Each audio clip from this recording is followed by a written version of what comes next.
All right, so today in writing, we're on day 8, and our lesson is all about the topic and concluding sentences.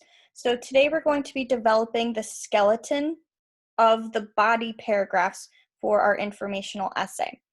The reason I call it a skeleton is because these two sentences are going to support the body of the essay, just like your skeleton supports your body. So our learning goal says, I can identify a topic and concluding sentence in a paragraph. I can draft a topic and concluding sentence for each of my subtopics.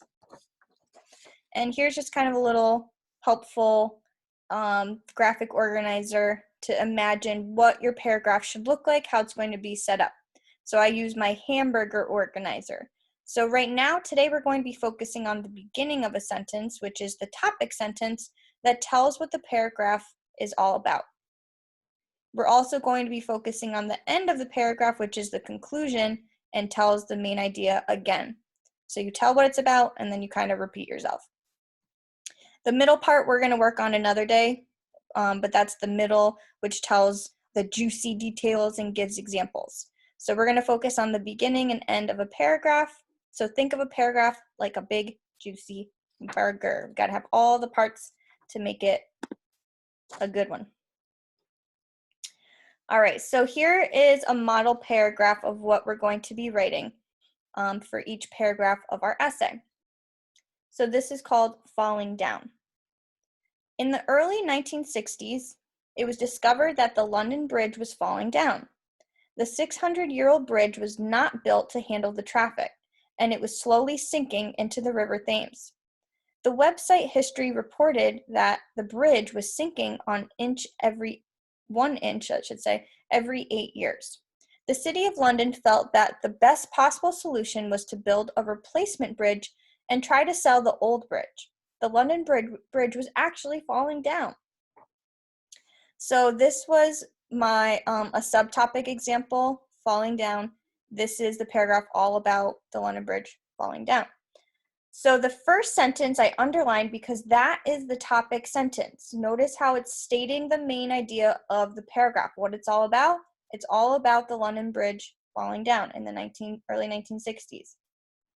So in this case, the fact that the London Bridge was discovered to be actually falling down, just like in the game or the song, we learned as little kids. That's pretty cool. So the last sentence, the concluding sentence of the paragraph, it restates that main idea, which helps the reader know what is important in what they just read. Because we want the main idea to be really clear to the reader. We don't want to put new information in this last sentence, because that can be confusing to your reader. So it just restates that first sentence, the London Bridge was actually falling down, in a little bit of different words, of course. So here,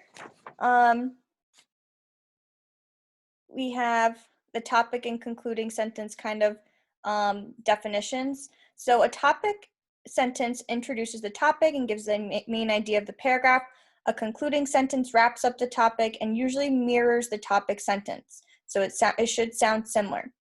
And a concluding sentence should not have new information.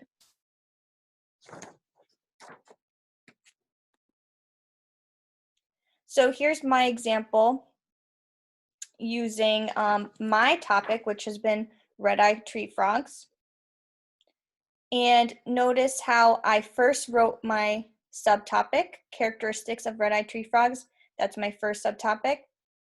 My topic sentence for that paragraph says, a red-eyed tree frog has a very distinctive appearance. And my concluding sentence says, all these things make it easy to recognize a red-eyed tree frog in the rainforest. Because of course, in between these two sentences, I plan on giving more information and details, but I just want to show you guys an idea of how you should start your paragraph for each subtopic and how you should end the paragraph for each subtopic. So here's another example. My next subtopic is habitat, where red-eyed tree frogs live.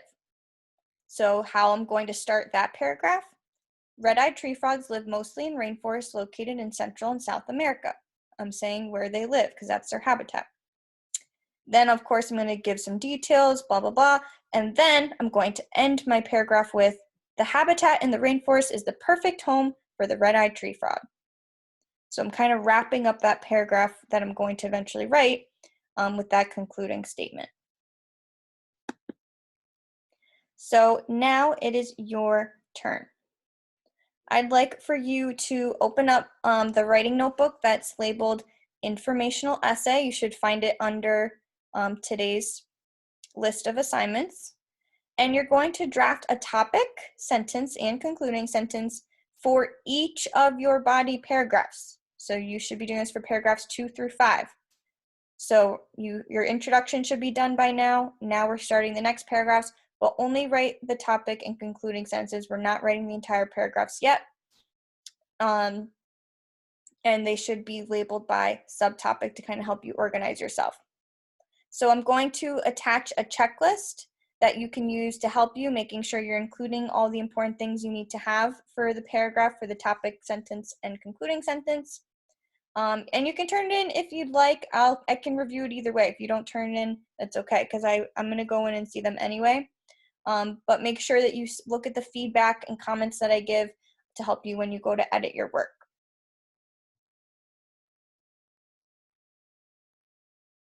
So if you have any questions about this, let me know.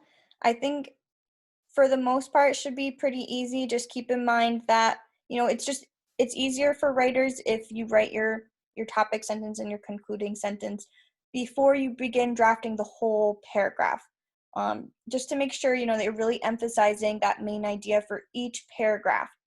So use the examples that I gave.